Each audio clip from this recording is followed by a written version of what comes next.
നമസ്കാരം, ജീവൻ ന്യൂസിലേക്ക് സ്വാഗതം. ആദ്യം പ്രധാന വാർത്തകൾ. Jeevan news headlines presented by BIS hallmark 916 സ്വർണ്ണാഭരണങ്ങൾ ഏറ്റവും കുറഞ്ഞ പണിക്കൂലിയിൽ ബോബി ചെമ്മണ്ണൂർ ഇന്റർനാഷണൽ ജ്വല്ലേഴ്സ്. NSSനെ SNDPയുമായി തെറ്റിച്ചത് മുസ്ലിം ലീഗ് എന്ന വെള്ളാപ്പള്ളിയെ തള്ളി സുകുമാരൻ നായർ. VD സതീഷിനെതിരെ രൂക്ഷ വിമർശനവുമായി സമുദായ നേതാക്കൾ. ശബരിമലയിലെ സ്വർണ്ണക്കൊള്ള സ്ഥിരീകരിച്ച് ശാസ്ത്രീയ പരിശോധനാ ഫലം. BSSC റിപ്പോർട്ട് നാളെ ഹൈക്കോടതിയിൽ സമർപ്പിക്കും. ആടിശിഷ്ടം നെയ് വിൽപ്പനയിൽ കോടികളുടെ തട്ടിപ്പ്. സംസ്ഥാന സ്കൂൾ കലോത്സവത്തിന് തൃശൂരിൽ കൊടിയിറക്കം. സ്വർണ്ണ കിരീടം കണ്ണൂരിന്. തൃശൂർ രണ്ടാമത് കലോത്സവ നടത്തിപ്പിൽ കാതലായ മാറ്റമുണ്ടാകുമെന്ന് വിദ്യാഭ്യാസ മന്ത്രി. ഗ്രീൻലാൻഡിനെ ഏറ്റെടുക്കാനുള്ള US നീക്കത്തെ പിന്തുണച്ചില്ല. 8 യൂറോപ്യൻ രാജ്യങ്ങൾക്കുമേൽ വൻ തീരുവ ചുമത്തി ട്രംപ്. ഫെബ്രുവരി 1 മുതൽ പ്രാബല്യത്തിൽ വരുമെന്ന പ്രഖ്യാപനം. ഇംഗ്ലീഷ് പ്രീമിയർ ലീഗിൽ ആഴ്സണലിനും ലിവർപൂളിനും സമനില കുരുക്ക്. ജയിച്ചു കയറി ചെൽസി. മാഞ്ചസ്റ്റർ ഡെർബിയിൽ സിറ്റിയെ വീഴ്ത്തി Manchester United. Jeevan news headlines presented by BIS hallmark 916 സ്വർണ്ണാഭരണങ്ങൾ ഏറ്റവും കുറഞ്ഞ പണിക്കൂലിയിൽ ബോബി ചെമ്മണ്ണൂർ ഇന്റർനാഷണൽ ജ്വല്ലേഴ്സ്. നായർ ഈഴവ ഐക്യം അനിവാര്യമാണെന്നും കൂട്ടായ്മ മറ്റു സമുദായങ്ങളുടെ അവകാശം പിടിച്ചുപറ്റാനല്ലെന്നും SNDP യോഗം ജനറൽ സെക്രട്ടറി വെള്ളാപ്പള്ളി നടേശൻ. താൻ മുസ്ലിം വിരോധിയല്ലെന്നും മുസ്ലിം ലീഗിലെ വർഗീയതയാണ് എതിർക്കുന്നതെന്നും വെള്ളാപ്പള്ളി പറഞ്ഞു. മുസ്ലിങ്ങളെ ഭയന്നാണ് കേരളത്തിൽ ക്രിസ്ത്യാനികൾ താമസിക്കുന്നതെന്ന് വെള്ളാപ്പള്ളി നടേശൻ പറഞ്ഞു. മലപ്പുറത്തെ സംസാരത്തെ വക്രീകരിച്ചും വ്യാഖ്യാനിച്ചും തന്നെ വർഗീയവാദിയാക്കി. താൻ മുസ്ലിം വിരോധിയല്ലെന്നും മുസ്ലിം ലീഗിന്റെ വർഗീയ സ്വഭാവത്തെയാണ് എതിർക്കുന്നതെന്നും വെള്ളാപ്പള്ളി പറഞ്ഞു. NSSനെയും SNDPയെയും തമ്മിൽ തെറ്റിച്ചത് മുസ്ലിം ലീഗാണെന്നും സംവരണത്തിൽ UDFനെ ഒന്നും ചെയ്യാൻ സാധിച്ചില്ലെന്നും വെള്ളാപ്പള്ളി നടേശൻ പറഞ്ഞു. SNDP പ്രസ്ഥാനത്തിന് മാത്രം എതിരല്ല, ഈഴവർക്കെതിരല്ലേ എന്നും പ്രതികരിക്കുന്നത്. SNDP പ്രസ്ഥാനത്തെ തകർക്കുക, ഈഴവരെ തകർക്കുക, അതിനെ തളർത്തുക. ഈ മാന്യന്റെ ഉപ്പാപ്പം വിചാരിച്ചാലും SNDP യോഗത്തെ തകർക്കാനും തളർത്താനും ഇതിനു മുമ്പും പലരും പറഞ്ഞിട്ടുണ്ട്. ഒന്നും സംഭവിച്ചിട്ടില്ല. ഇത് വളരെയല്ലാതെ തളർന്നിട്ടില്ല. പിളർക്കാൻ ശ്രമിച്ചവരെല്ലാം സ്വയം പിളർന്നു പോയതല്ലാതെ ഇത് പിളർത്താൻ സാധിച്ചിട്ടില്ല. പ്രതിപക്ഷ നേതാവ് VD സതീശൻ ഇന്നലെ പൂത്ത തകരയാണെന്ന് വെള്ളാപ്പള്ളി പരിഹസിച്ചു. സതീശനാണ് താൻ വർഗീയവാദിയാണെന്ന് പ്രചരിപ്പിക്കുന്നതെന്നും മറ്റൊരു കോൺഗ്രസ് നേതാവും ഇതുവരെ അങ്ങനെ പറഞ്ഞിട്ടില്ലെന്നും അദ്ദേഹം പറഞ്ഞു.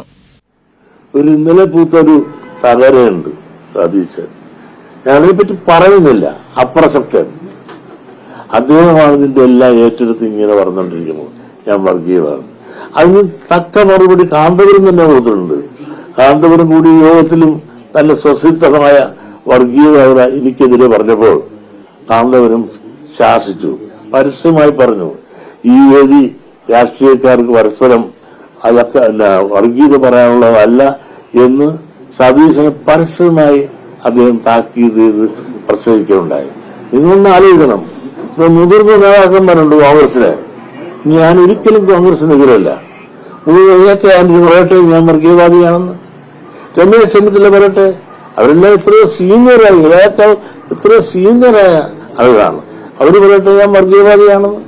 എല്ലാം പറയട്ടെ. വേണുഗോപാലുണ്ട്, സതീശനുണ്ട്, നമ്മുടെ AK ആന്റണിയുണ്ട്, രമേശ് ചെന്നിത്തലുണ്ട്. ഇങ്ങനെയുള്ള ആളുകളെല്ലാം ഇന്നിൽ ലൈവായി ജീവിച്ച് രാഷ്ട്രീയത്തിൽ തന്നെ അവർ നിലനിൽക്കുന്നുണ്ട്. അവര് പറയട്ടെ വെള്ളാപ്പള്ളി നടേശൻ വർഗീയവാദിയാണ് എന്ന് പറഞ്ഞാൽ ഞാൻ അഡ്മിറ്റ് ചെയ്യാം. ബാക്കി എല്ലാവരും ഒന്നിക്കുമ്പോൾ NSSനും SNDPക്കും ഒന്നിച്ചാൽ എന്താണ് പ്രശ്നമെന്നും വെള്ളാപ്പള്ളി ചോദിച്ചു. നായാടി മുതൽ നസ്രാണി വരെയുള്ളവരുടെ കൂട്ടായ്മയ്ക്ക് വേണ്ടി എല്ലാ ദൌത്യങ്ങളും SNDP ഏറ്റെടുക്കുമെന്നും അദ്ദേഹം പറഞ്ഞു. News desk Jeevan. SNDPയെയും NSSനെയും അകറ്റിയത് മുസ്ലിം ലീഗ് അല്ലെന്ന് NSS general secretary G. Sukumaran Nair. Vellappally നടേശന്റെ എല്ലാ പ്രസ്താവനകളോടും യോജിപ്പില്ല. വെള്ളാപ്പള്ളി തന്നെയും പലതും പറഞ്ഞിട്ടുണ്ടെന്നും സുകുമാരൻ നായർ പറഞ്ഞു. SNDP NSS ഐക്യം കാലഘട്ടത്തിന്റെ ആവശ്യമാണെന്ന് സുകുമാരൻ നായർ പറഞ്ഞു. ഐക്യത്തിന് NSSനും താൽപര്യമുണ്ട്. NSSന്റെ അടിസ്ഥാന മൂല്യങ്ങൾ മുറുകെ പിടിച്ചുള്ള ഐക്യമാണ് ലക്ഷ്യം. എല്ലാ മതരാഷ്ട്രീയ കക്ഷികളോടും ഒരേ നിലപാടാണെന്നും സുകുമാരൻ നായർ പറഞ്ഞു. യോഗം ജനറൽ സെക്രട്ടറിയുടെ അങ്ങനെ ഒരു അഭിപ്രായം ഇന്നലെ ഞാൻ ചാനലിൽ കൂടെ കേട്ടു. അതിന് ഞാൻ മറുപടി പറഞ്ഞിട്ടുണ്ട്. അത് കാലഘട്ടത്തിന്റെ ഒരാവശ്യമാണ്. NSSമായി യോജിച്ച് പ്രവർത്തിക്കണം എന്ന് സഹകരിച്ചു പോകണമെന്ന് അദ്ദേഹവും SNDPയും ആഗ്രഹിക്കുന്നുണ്ട്. 21-ാം തീയതി ഞങ്ങൾ യോഗം കൂടി തീരുമാനിക്കും എന്നുള്ള അർത്ഥത്തിലാണ് അദ്ദേഹം ഇന്നലെ സംസാരിച്ചത്. പ്രതിപക്ഷ നേതാവ് VD സതീശനെതിരെയും സുകുമാരൻ നായർ രൂക്ഷ വിമർശനം ഉന്നയിച്ചു. സമുദായത്തിന്റെ പിന്തുണ തേടി വിജയിച്ച ശേഷം സമുദായ നേതാക്കളുടെ പിന്തുണ തേടി തിണ്ണനിറങ്ങില്ലെന്ന് സതീശൻ പറഞ്ഞു. സതീശൻ അത് പറയാൻ അർഹതയില്ല. സതീശൻ ഈ സമീപനം തുടർന്നാൽ തിരിച്ചടി കിട്ടും. സതീശനെ കോൺഗ്രസ് അഴിച്ചുവിട്ടിരിക്കുകയാണെന്നും സുകുമാരൻ നായർ പറഞ്ഞു. തനിക്കു പിന്നിൽ രമേശ് ചെന്നിത്തലയല്ലെന്നും വെള്ളാപ്പള്ളി കാറിൽ കയറിയതിനെ വിമർശിക്കുന്നത് ബാലിശമാണെന്നും സുകുമാരൻ നായർ കൂട്ടിച്ചേർത്തു. ന്യൂസ് ഡെസ്ക് ജീവൻ.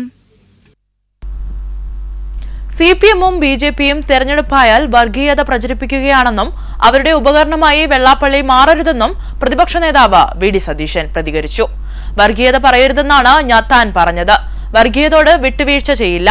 മുസ്ലിം ലീഗിന്റെയും UDF-ന്റെയും ശബ്ദം ഒന്നാണെന്നും VD സതീശൻ പറഞ്ഞു. ഈ BJP CPM-ന്റെ ഒരു രാഷ്ട്രീയ തന്ത്രമുണ്ട്. ഏത് ഈ വർഗീയത ഉണ്ടാക്കി ഭിന്നിപ്പുണ്ടാക്കാൻ വേണ്ടിയിട്ടുള്ള രാഷ്ട്രീയ തന്ത്രം. അതിന്റെ ഉപകരണമായി അദ്ദേഹം മാറരുത് എന്ന് പറഞ്ഞാൽ അത് ഇനിയും പറയും. അങ്ങനെ പറഞ്ഞാൽ പറഞ്ഞില്ല, ഇനി അങ്ങനെ പറയില്ല. എല്ലാവരും കൂടി ഐക്യമാണ് ഉദ്ദേശിക്കുന്നതെങ്കിൽ നല്ല കാര്യം, ഞങ്ങൾ അതിനെ സ്വാഗതം ചെയ്യുന്നു. NSS SNDP ഐക്യത്തെ സ്വാഗതം ചെയ്യുന്നുവെന്ന് കോൺഗ്രസ് നേതാവ് K മുരളീധരൻ. ഇരു സംഘടനകളും യോജിക്കുന്നത് സാമുദായിക സൗഹൃദത്തിന് നല്ലതാണ്. എന്നാൽ അത് നിയമസഭാ തെരഞ്ഞെടുപ്പ് വരെ നീളുമോ എന്നതാണ് സംശയമെന്നും K മുരളീധരൻ പറഞ്ഞു. സമുദായ സംഘടനകൾ തമ്മിൽ ഐക്യം ഉണ്ടാകുന്നതിനെ ഞങ്ങൾ സ്വാഗതം ചെയ്യുന്നുണ്ട്. അത് സാമുദായിക സംഘർഷം ഇല്ലാതാക്കാൻ സഹായിക്കുന്നതാണ് ഞങ്ങൾ വിശ്വസിക്കുന്നത്. അത് രാഷ്ട്രീയമായിട്ട് ഞങ്ങൾക്ക് ഒട്ടും ദോഷവും ഉണ്ടാവില്ല. കാരണം സമുദായ നേതാക്കന്മാർ എന്ത് പറഞ്ഞാലും സമുദായ അംഗങ്ങൾ അത് നോക്കി വോട്ട് ചെയ്യുന്നവരല്ല. നേരെ മറിച്ച് അവരുടെ നേതാക്കന്മാരെ അധിക്ഷേപിച്ചാൽ അവരത് സഹിക്കില്ല. അതുകൊണ്ട് ഇക്കാര്യത്തിൽ ഞങ്ങൾക്ക് അശേഷം ഭയമില്ല. ശബരിമലയിലെ സ്വർണ്ണക്കൊള്ള സ്ഥിരീകരിച്ച് ശാസ്ത്രീയ പരിശോധനാ ഫലം. ഉണ്ണികൃഷ്ണൻ പോറ്റി കൊണ്ടുപോയി തിരികെ എത്തിച്ച കട്ടിളപ്പാളി ദ്വാരപാലക ശില്പങ്ങളിൽ സ്വർണം കുറവ് വന്നതായാണ് VSSC പരിശോധനാ ഫലം. റിപ്പോർട്ട് പ്രത്യേക അന്വേഷണ സംഘത്തിന് കൈമാറി. VSSC റിപ്പോർട്ട് നാളെ ഹൈക്കോടതിയിൽ സമർപ്പിക്കും. ശബരിമല സ്വർണ്ണക്കൊള്ള അന്വേഷണത്തിലെ വളരെ പ്രധാനപ്പെട്ട രേഖയാണ് VSSCയുടെ ശാസ്ത്രീയ പരിശോധനാ റിപ്പോർട്ട്. കഴിഞ്ഞ നവംബർ 17-ന് 14 മണിക്കൂറാണ് VSSC സംഘം സന്നിധാനത്ത് പരിശോധന നടത്തിയത്. 1998-ലെ കണക്കിൽ നിന്ന് വ്യത്യസ്തമാണ് ഇപ്പോഴത്തെ കട്ടിളപ്പാളിയിലെയും ദ്വാരപാലക ശില്പത്തിലെയും സ്വർണത്തിന്റെ അളവെന്നത് റിപ്പോർട്ടിലുണ്ട്. മറ്റു പാളികളിൽ നിന്ന് സ്വർണം നഷ്ടപ്പെട്ടിട്ടുണ്ടോ എന്ന കാര്യവും VSSC പരിശോധിച്ചു. അതിന്റെ ഫലവും SITക്ക് സമർപ്പിച്ച റിപ്പോർട്ടിലുണ്ട്. വെള്ളിയാഴ്ചയാണ് VSSC പരിശോധനാ റിപ്പോർട്ട് സമർപ്പിച്ചത്. നിലവിലുള്ള സ്വർണത്തിന്റെ പഴക്കം, പരിശുദ്ധി എന്നിവ സംബന്ധിച്ചുള്ള വിവരങ്ങൾ റിപ്പോർട്ടിലുണ്ടെന്നാണ് കരുതുന്നത്. ന്യൂസ് ഡെസ്ക് ജീവൻ. ശബരിമലയിലെ ആടിയശിഷ്ടം നെയ് വിൽപ്പനയുമായി ബന്ധപ്പെട്ട് നടന്ന പരിശോധനയിൽ കോടികളുടെ തട്ടിപ്പ് രേഖകൾ ലഭിച്ചതായി സൂചന. ഹൈക്കോടതി നിർദ്ദേശപ്രകാരം സന്നിധാനത്തെത്തിയ വിജിലൻസിന്റെ പ്രത്യേക സംഘം നടത്തിയ പരിശോധനയിലാണ് കണ്ടെത്തൽ. സന്നിധാനത്തെ 4 നെയ്യഭിഷേക കൌണ്ടറുകളിലും ഓഫീസുകളിലും വിജിലൻസിന്റെ പ്രത്യേക സംഘം നടത്തിയ പരിശോധനയിൽ നിരവധി രേഖകൾ പിടിച്ചെടുത്തു. നെയ് വിൽപ്പനയുടെ ദിനംപ്രതിയുള്ള കണക്കുകൾ സൂക്ഷിച്ചിട്ടില്ല. ഇത് സംബന്ധിച്ച് നെയ് പാക്കിംഗ് കോൺട്രാക്ടർമാരെയും വിജിലൻസ് സംഘം ചോദ്യം ചെയ്തു. സന്നിധാനത്ത് ദേവസ്വം വിജിലൻസ് നടത്തിയ പരിശോധനയിൽ 13,679 പാക്കറ്റ് ആടിശിഷ്ടം നെയ് വിറ്റ വകയിലുള്ള പണം ദേവസ്വം ബോർഡിന്റെ അക്കൌണ്ടിൽ അടച്ചിട്ടില്ലെന്ന് കണ്ടെത്തിയിരുന്നു. തുടർന്ന് നടത്തിയ വിശദമായ പരിശോധനയിൽ 36,24,000 രൂപയുടെ ക്രമക്കേട് കണ്ടെത്തിയതായി ശബരിമല സ്പെഷ്യൽ കമ്മീഷണർ ഹൈക്കോടതിയിൽ റിപ്പോർട്ട് നൽകി. തുടർന്ന് ഹൈക്കോടതി SP മഹേഷ് കുമാറിന്റെ നേതൃത്വത്തിൽ സംസ്ഥാന വിജിലൻസിന്റെ പ്രത്യേക സംഘത്തെ തുടരന്വേഷണ ചുമതല ഏൽപ്പിക്കുകയായിരുന്നു. ഈ തീർത്ഥാടന കാലത്ത് 2.30 കോടിയുടെ നെയ്യാണ് വിൽപ്പന നടത്തിയത്. ന്യൂസ് ഡെസ്ക് ജീവൻ. 64ാമത് സംസ്ഥാന സ്കൂൾ കലോത്സവത്തിന് തൃശൂരിൽ കൊടിയിറക്കം. സമാപന സമ്മേളനം പ്രതിപക്ഷ നേതാവ് VD സതീശൻ ഉദ്ഘാടനം ചെയ്തു. നടൻ മോഹൻലാൽ മുഖ്യാതിഥിയായിരുന്നു. കലോത്സവത്തിൽ കണ്ണൂരിനാണ് സ്വർണ്ണ കിരീടം. തൃശൂരിനാണ് 2ാം സ്ഥാനം.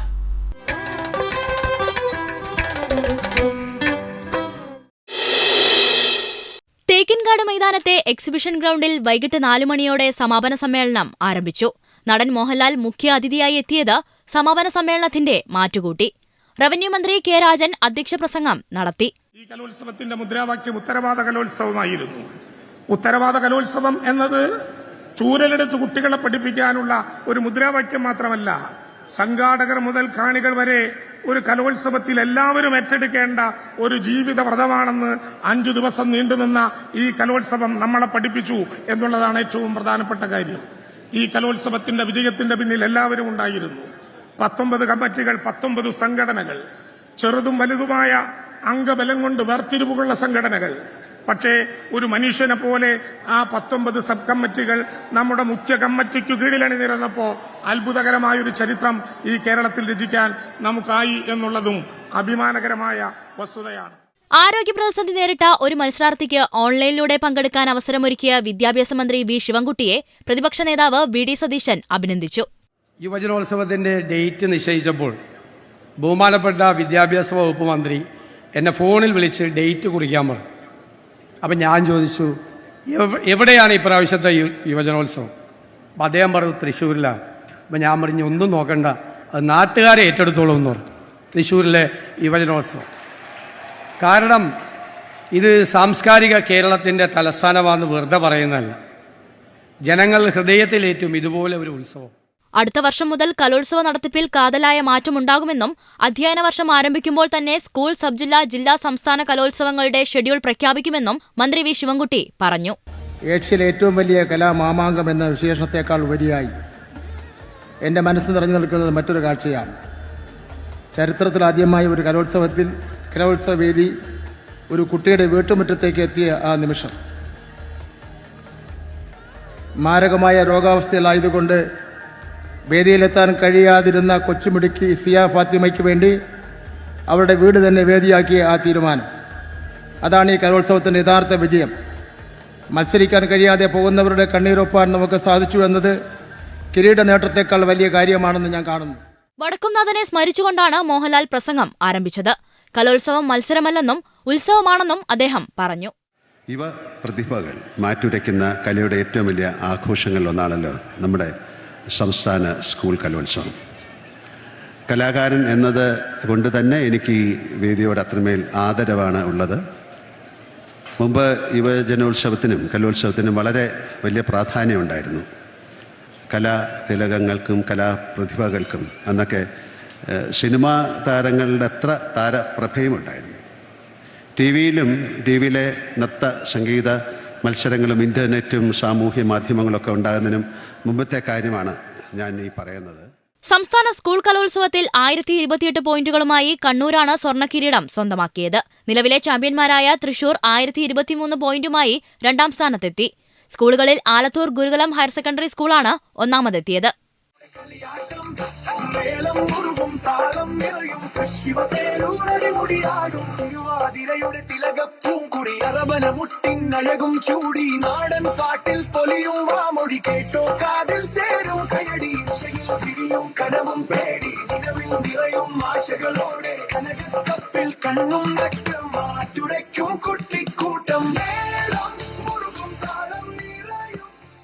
ചടങ്ങിൽ നിയമസഭാ സ്പീക്കർ എ.എൻ. ഷംസീർ, മന്ത്രിമാരായ R. Bindu, V. Abdurahman, M P. Rajesh, സാംസ്കാരിക പ്രമുഖർ, മേയർ നിജി ജസ്റ്റിൻ തുടങ്ങിയവർ പങ്കെടുത്തു.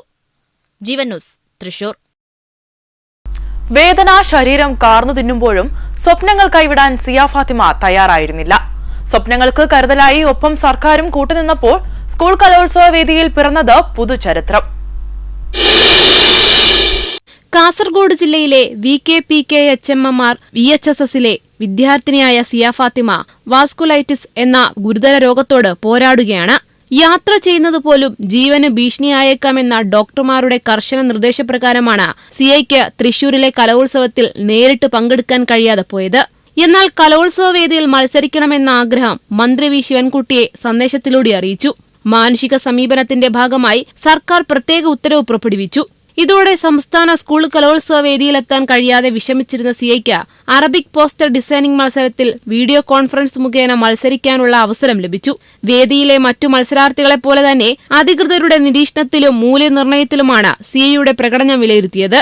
കുട്ടിയുടെ ആത്മവിശ്വാസത്തിനും അധ്വാനത്തിനുമൊപ്പം സിഐക്കായി വഴിയൊരുക്കിയ സർക്കാരിന്റെ കരുതലും ഈ കലോത്സവത്തെ മറ്റൊരു ഉയരത്തിലേക്കാണ് നയിച്ചത്. ന്യൂസ് ഡെസ്ക് ജീവൻ.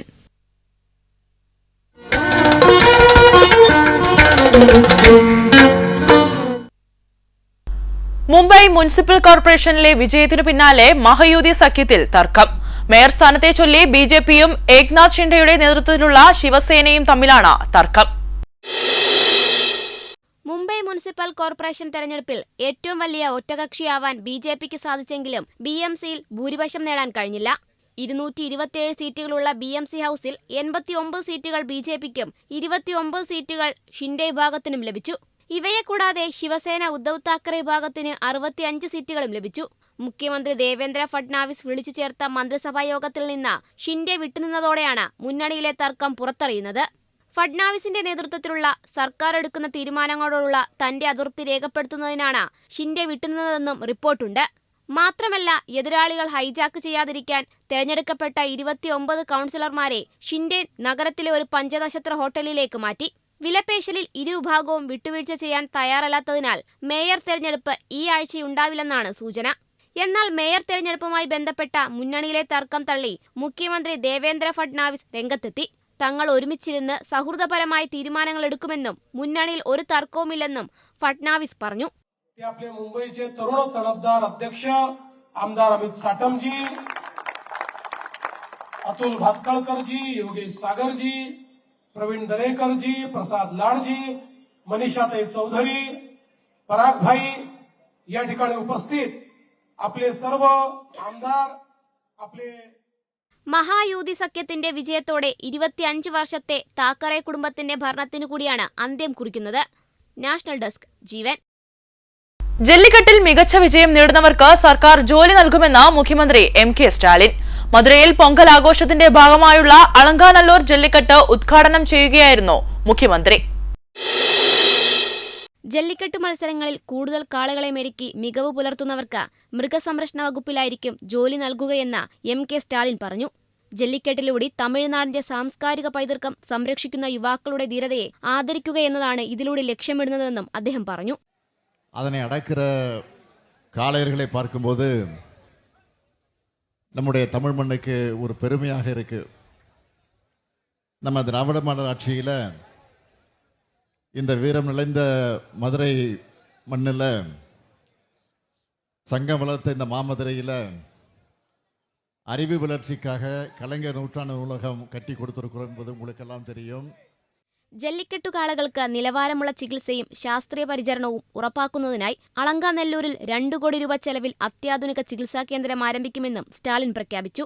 മധുരയുടെ ചരിത്രപരമായ സ്വത്വം ധീരതയാണെന്നും പ്രശസ്തമായ അളങ്കാനെല്ലൂർ ജല്ലിക്കെട്ട് കാണുന്നത് തമിഴർക്ക് അഭിമാന മുഹൂർത്തമാണെന്നും സ്റ്റാലിൻ കൂട്ടിച്ചേർത്തു. നാഷണൽ ഡെസ്ക് ജീവൻ. ലോകരാജ്യങ്ങൾക്കുമേലുള്ള US പ്രസിഡന്റ് ഡൊണാൾഡ് ട്രംപിന്റെ തീരുവ ചുമത്തൽ തുടരുന്നു. ഗ്രീൻലാൻഡിനുമേലുള്ള US നിയന്ത്രണത്തെ എതിർത്തതിന് 8 യൂറോപ്യൻ രാജ്യങ്ങൾക്കാണ് പുതിയതായി തീരുവ ചുമത്തുന്നത്. യൂറോപ്യൻ നാറ്റോ സഖ്യകക്ഷികളായ Denmark, Norway, Sweden, France, Germany, United Kingdom, Netherlands, Finland എന്നീ രാജ്യങ്ങൾക്കെതിരെ 10% തീരുവ ഫെബ്രുവരി 1 മുതൽ പ്രാബല്യത്തിൽ വരും. 2026 ജൂൺ മുതൽ നിരക്ക് 25% ഉയർത്തുമെന്നും ട്രംപ് പറഞ്ഞു. ട്രംപിന്റെ ഭീഷണികൾ കണക്കിലെടുത്ത് ഡെൻമാർക്കിന്റെ അഭ്യർത്ഥന പ്രകാരം പ്രസ്തുത രാജ്യങ്ങൾ ഗ്രീൻലാൻഡിലേക്ക് സൈനികരെ അയച്ചിരുന്നു.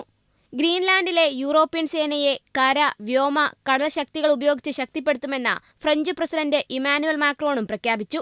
ഗ്രീൻലാൻഡിന്റെ പ്രതിരോധത്തിൽ നാറ്റോയും യൂറോപ്പും ഒറ്റക്കെട്ടാണെന്ന് ട്രംപിനെ കാണിക്കാനുള്ള ശ്രമമായാണ് യൂറോപ്യൻ രാജ്യങ്ങൾ ഈ നീക്കത്തെ വിശദീകരിച്ചത്. ധാതുസമ്പന്നമായ ആർട്ടിക് ദ്വീപായ ഗ്രീൻലാൻഡ് നാറ്റോ അംഗമായ ഡെൻമാർക്കിന്റെ സ്വയംഭരണ പ്രദേശമാണ്. ഭൂപ്രകൃതി അനുസരിച്ചും ജീവിത രീതി അനുസരിച്ചും ആർട്ടിക് ദ്വീപ് രാജ്യവും ഭൂമിശാസ്ത്രപരമായി വടക്കേ അമേരിക്കൻ ഭൂഖണ്ഡത്തിന്റെ ഭാഗവുമാണെങ്കിലും ചരിത്രപരമായും രാഷ്ട്രീയമായും ഈ രാജ്യം യൂറോപ്പിനോട്, പ്രത്യേകിച്ച് ഐസ്ലാൻഡ്, നോർവേ, ഡെൻമാർക്ക് എന്നീ രാജ്യങ്ങളോട് ബന്ധപ്പെട്ട് കിടക്കുന്നു. ഇന്റർനാഷണൽ ഡെസ്ക് ജീവൻ. കേരള സ്റ്റേറ്റ് സ്മോൾ ഇൻഡസ്ട്രീസ് അസോസിയേഷനും മെട്രോമാർട്ടും ചേർന്ന് സംഘടിപ്പിച്ച ഇന്ത്യ ഇന്റർനാഷണൽ ഇൻഡസ്ട്രിയൽ എക്സ്പോ മന്ത്രി കെ കൃഷ്ണൻകുട്ടി ഉദ്ഘാടനം ചെയ്തു. വ്യവസായ വകുപ്പിന്റെയും കേന്ദ്ര MSME മന്ത്രാലയത്തിന്റെയും സഹകരണത്തോടെയാണ് എക്സ്പോ.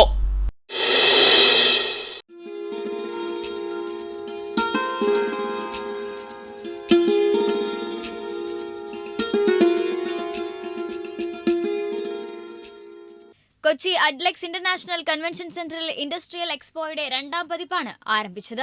ഗാർഹിക തലത്തിൽ പ്രവർത്തിക്കുന്ന ചെറുകിട വ്യവസായങ്ങളെ സഹായിക്കാൻ സർക്കാർ പ്രതിജ്ഞാബദ്ധമാണെന്ന് എക്സ്പോ ഉദ്ഘാടനം ചെയ്തുകൊണ്ട് വൈദ്യുതി മന്ത്രി കെ കൃഷ്ണൻകുട്ടി പറഞ്ഞു. നാനോ ഗാർഹിക വ്യവസായങ്ങൾക്ക് വ്യവസായ താരിഫ് മാറ്റി ഗാർഹിക താരിഫാക്കാൻ തീരുമാനിച്ചിട്ടുണ്ടെന്നും മന്ത്രി പറഞ്ഞു. 500ഓളം സ്റ്റാളുകളിലായി 50,000-ഓളം ഉൽപ്പന്നങ്ങൾ പരിചയപ്പെടുത്തുന്ന ദക്ഷിണേന്ത്യയിലെ തന്നെ ഏറ്റവും വലിയ അന്താരാഷ്ട്ര വ്യവസായ എക്സ്പോയിൽ ആധുനിക ഓട്ടോമാറ്റിക് മെഷീനറി, എഞ്ചിനീയറിംഗ്, ഫുഡ്, കാർഷിക ഉൽപ്പന്നങ്ങൾ എന്നിവയുൾപ്പെടെ പ്രദർശിപ്പിക്കുന്നുണ്ട്. ഇന്ത്യയിലുടനീളമുള്ളതും വിദേശത്തുമുള്ള പ്രദർശകരുടെ നൂതന സാങ്കേതിക വിദ്യകളും സേവനങ്ങളും പ്രദർശനത്തിലുണ്ട്. കേരള വ്യവസായ വാണിജ്യ വകുപ്പിന്റെ കേരള പവലിയനും മേളയുടെ പ്രധാന ആകർഷണമാണ്. വ്യവസായങ്ങൾ തുടങ്ങാൻ ആഗ്രഹിക്കുന്നവർക്ക് മെഷീനറി നിർമ്മാതാക്കളുമായി ബന്ധപ്പെടുന്നതിന് അവസരമുണ്ട്. വിവിധ ബാങ്കുകളുടെ ഹെൽപ്പ് ഡെസ്കുകളും മേളയിലുണ്ട്. Jeevan news, Kochi. Global preventive onco സമ്മിറ്റിന് തിരുവനന്തപുരത്ത് തുടക്കമായി. സ്വസ്തി ഫൗണ്ടേഷനും ഹാൻഡ്സ് ഫൗണ്ടേഷൻ ലൈഫും ചേർന്നാണ് ഈ ത്രിദിന ഉച്ചകോടി സംഘടിപ്പിക്കുന്നത്.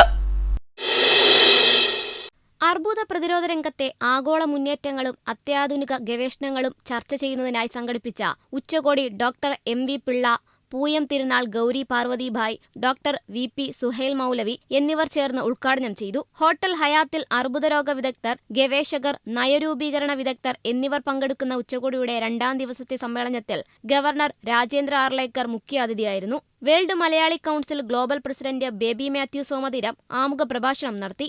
Summit chairman MV Pillai, Kerala ആരോഗ്യ സർവകലാശാല വൈസ് ചാൻസലർ മോഹനൻ കുന്നുമ്മൽ, മുൻ വിദേശകാര്യ സഹമന്ത്രി മീനാക്ഷി ലേഹി എന്നിവർ പങ്കെടുത്തു. ക്യാൻസർ സേഫ് കേരള പദ്ധതിയുടെ വിജയകരമായ മുന്നേറ്റത്തിന്റെ പശ്ചാത്തലത്തിൽ ജനസംഖ്യ അടിസ്ഥാനത്തിലുള്ള സ്ക്രീനിംഗ്, മുൻകൂട്ടിയുള്ള രോഗനിർണയം, പ്രതിരോധ തന്ത്രങ്ങൾ എന്നിവയ്ക്ക് ഉച്ചകോടി സവിശേഷ പ്രാധാന്യം നൽകുന്നുണ്ട്.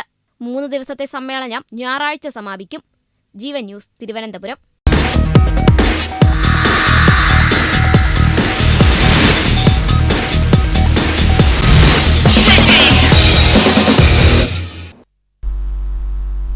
ഇംഗ്ലീഷ് പ്രീമിയർ ലീഗിൽ 1ാം സ്ഥാനത്തെ ലീഡ് 9 പോയിന്റാക്കി ഉയർത്താനുള്ള സുവർണാവസരം കളഞ്ഞുകുളിച്ച് ആഴ്സണൽ. നോട്ടിംഗ്ഹാം ഫോറസ്റ്റിനോട് മൈക്കൽ ആർട്ടേറ്റയും സംഘവും ഗോൾരഹിത സമനില വഴങ്ങി. നിലവിലെ ചാമ്പ്യന്മാരായ ലിവർപൂളിനെ ബേൺലി സമനിലയിൽ തളച്ചപ്പോൾ ചെൽസി മറുപടിയില്ലാത്ത 2 ഗോളിന് ബ്രെഡ്ഫോർഡിനെ വീഴ്ത്തി. നോട്ടിംഗ്ഹാമിന്റെ തട്ടകത്തിൽ നടന്ന മത്സരത്തിൽ പന്തടക്കത്തിലും ഗോളിലേക്ക് ഷോട്ടുകൾ തൊടുക്കുന്നതിലും ആഴ്സണൽ ആധിപത്യം പുലർത്തിയെങ്കിലും ഗോളടിക്കാൻ മറന്നു. 61% പന്ത് കൈവശം വെച്ച ആഴ്സണൽ താരങ്ങൾ 14 തവണയാണ് ഗോളിലേക്ക് ഷോട്ടുകൾ പായിച്ചത്. ആദ്യ പകുതിയിൽ ഗബ്രിയൽ മാർട്ടിനെല്ലിക്ക് മികച്ചൊരവസരം ലഭിച്ചെങ്കിലും താരത്തിന്റെ ഷോട്ട് പോസ്റ്റിന് പുറത്തേക്ക് പോയി. പകരക്കാരനായി ഇറങ്ങിയ ബുക്കായോ സാക്കയുടെ header Nottingham goalkeeper Matz Sels രക്ഷപ്പെടുത്തി. കളിയുടെ 80-ാം മിനിറ്റിൽ കോർണർ പന്ത് ക്ലിയർ ചെയ്തതിനിടെ 4ാം മത്സരത്തിലാണ് ലിവർപൂൾ സമനില വഴങ്ങുന്നത്. ആൻഫീൽഡിൽ നടന്ന പോരാട്ടത്തിൽ ചെമ്പടയും ബേൺലിയും ഓരോ ഗോൾ വീതം നേടി പിരിയുകയായിരുന്നു. 32-ാം മിനിറ്റിൽ ലിവർപൂളിന് ലഭിച്ച പെനാൽറ്റി ഡൊമിനിക് സോബാസ്ലായി നഷ്ടപ്പെടുത്തി. 42-ാം മിനിറ്റിൽ ഫ്ലോറിയാൻ വിറ്റ്സ്. പ്രധാന വാർത്തകൾ ഒരിക്കൽ കൂടി. Jeevan news headlines presented by BIS hallmark 9161 സ്വർണ്ണാഭരണങ്ങൾ ഏറ്റവും കുറഞ്ഞ പണിക്കൂലിയിൽ. Bobby Chemmanur international jewellers. NSSനെ SNDPയുമായി തെറ്റിച്ചത് മുസ്ലിം ലീഗ് എന്ന വെള്ളാപ്പള്ളി. വെള്ളാപ്പള്ളിയെ തള്ളി സുകുമാരൻ നായർ. VD സതീഷിനെതിരെ രൂക്ഷ വിമർശനവുമായി സമുദായ നേതാക്കൾ. ശബരിമലയിലെ സ്വർണ്ണക്കൊള്ള സ്ഥിരീകരിച്ച് ശാസ്ത്രീയ പരിശോധനാ ഫലം. VSSC റിപ്പോർട്ട് നാളെ ഹൈക്കോടതിയിൽ സമർപ്പിക്കും.